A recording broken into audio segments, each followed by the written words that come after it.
Where are you getting your advice from, and is it the right source?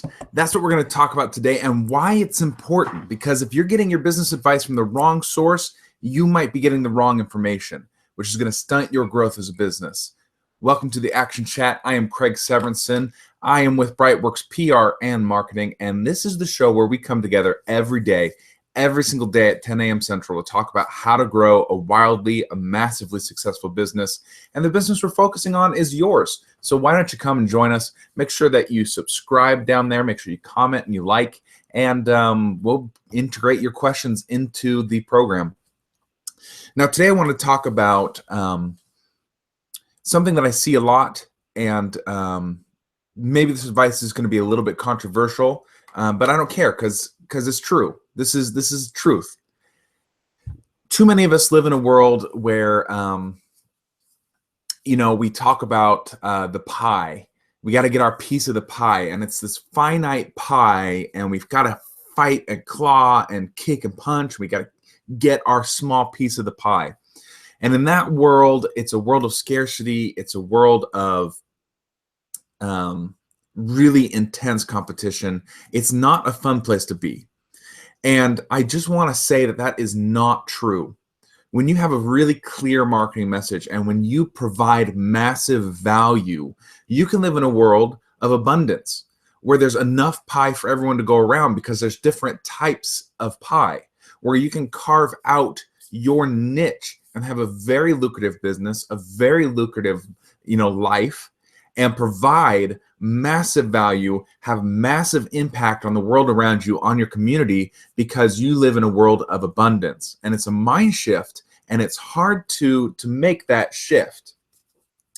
And I was talking to someone about this, and I was wondering, how did it get so ingrained in us that there's this finite pie? And the truth of the matter is that for the big guys, it's true. For the Disneys of the world, the Walmarts, the Targets, the Sonys, for these gigantic companies, there is a finite pie because they've gotten so big that the only way to continue growing is by beating out the competition or purchasing the competition.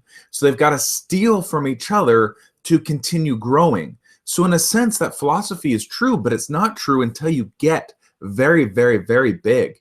When you're a small and medium-sized company, like most of you probably are, it is possible and to your advantage to have a friendly, if not cooperative, relationship with your competition, because you can beat out the big guys because you're so small and agile. And if you work together, you're going to do even better, because you can do things that the big guys can do, but you can do it better because you're both small. So you got to change this mindset. You got to change this narrative in your head of there's a finite piece of pie, and I've got to withhold value, and I've got to really drive sales, and I've got to have this fierce competition. Now, I'm not saying that you shouldn't be aware of your competition or that you shouldn't care, because the market will pay what the market pays. So you've got to pay attention to your competition, what they're doing, what sort of sales they're running, what sort of edge that they have, so that you can also have your competitive edge to attract more people. But what I am saying is that when you provide massive value and when you have a laser-focused niche and message, you don't have to worry as much, because there's enough people in the world to buy your product just as much as the competition down the street, right? And so then the question naturally starts coming up, well, how do you grow these huge businesses and act like the big guys? So, let me back up. First of all, stop taking your advice from the big guys, because they function differently because they're huge. And a good example of this is social media, right? You hear all the time, you should be on all these different platforms of social media, but you as a single person or you as a small team can only handle a finite amount of social media platforms before you're doing them just in a crappy way. You're just not doing them well, right? And it's better, in my opinion, to own a channel and just really do it top notch, right? Put all your effort, all your focus, and do it the very best you can. You can't do that if you're doing 50 different things. The same is true of all your marketing. Yet we look at the big guys, we say, oh my goodness, look how much they're doing. Well, let's take a step back. You're going to beat them because you're more niched, you're more focused in your messaging. You're leading with results, you're providing massive value. That's how you're going to beat them. So now let's focus your efforts on 1 to 3 marketing outlets that really drive the needle for you, that really push it for you, right?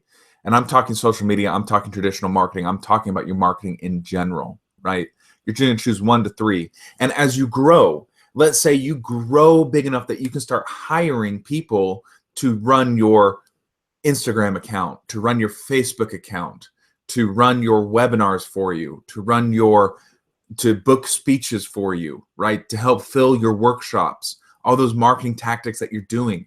You're getting people to help you. Then you can start expanding your marketing tactics because you have people to help you. You should do as much marketing that works as you possibly can when you can do it well. And when you're by yourself, it's like a maximum of 3. That's about it.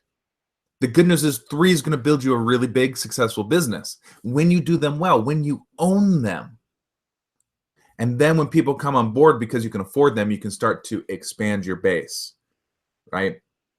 And that's how you grow a big business. And the secret is these huge guys, these huge brands, they've got teams of people running just one account, just the Facebook page, just the ads on Google. They've got a team of people working on that. You don't have that advantage, so you need to focus. Niche, message, focus on your channels. That's how you're going to win. Stop taking your advice from the big guys because it's not going to work. Act like the person you are. Embrace where you're at. That's how you're going to win. And you know what? You're going to grow, and then suddenly you're going to look around and you're going to be the big guy. You're going to be the guy on top. And your job then is to keep innovating, keep pushing, keep working hard so that you can grow even bigger and you don't lose. That's how you do it, guys.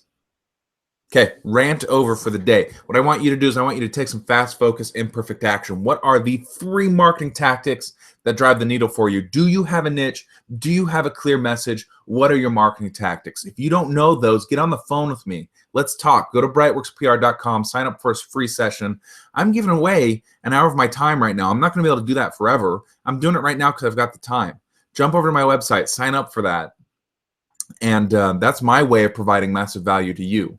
So if you don't have those things, let's talk about them. Otherwise, go take some fast focus, imperfect action, guys. I believe in you. I got your back. Until tomorrow, this is The Action Chat.